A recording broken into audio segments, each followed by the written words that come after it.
Top quality और consistent performance के लिए सिर्फ सिल्वर पंप्स। टॉप क्वालिटी और कंसिस्टेंट परफॉर्मेंस के लिए सिर्फ सिल्वर पंप्स, नाम याद रखना। आपल्या सोबत आहेत राष्ट्रवादी शरदचंद्र पवार गटाचे नेते सलील देशमुख।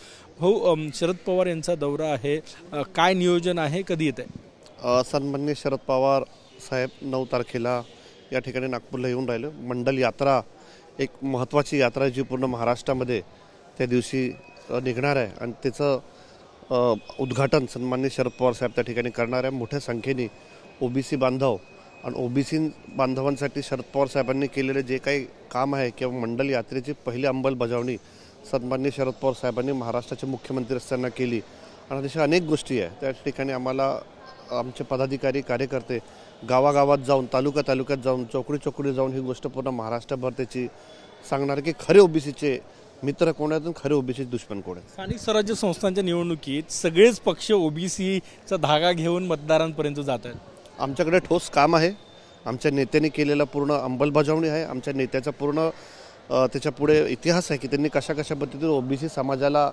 वरती आणण्यासाठी प्रयत्न केले। हे सगळ्या गोष्टी महाराष्ट्राच्या डोळ्यापुढे, म्हणून मला वाटत नाही की आमच्या राष्ट्रवादी काँग्रेस पक्ष शरद पवार गटाला काही अडचण जाईल। पवार साहेब कार्यकर्त्यांची आढावा बैठक सुद्धा घेणार आहे निवडणुकीच्या पार्श्वभूमीवर?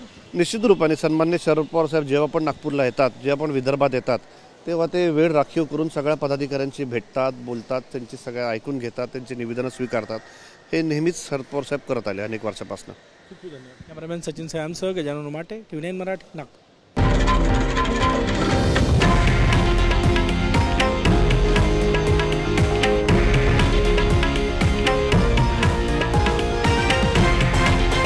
हे आहे देशातील नंबर 1 न्यूज नेटवर्क आणि आपण पाहत आहात TV9 मराठी, एकमेव।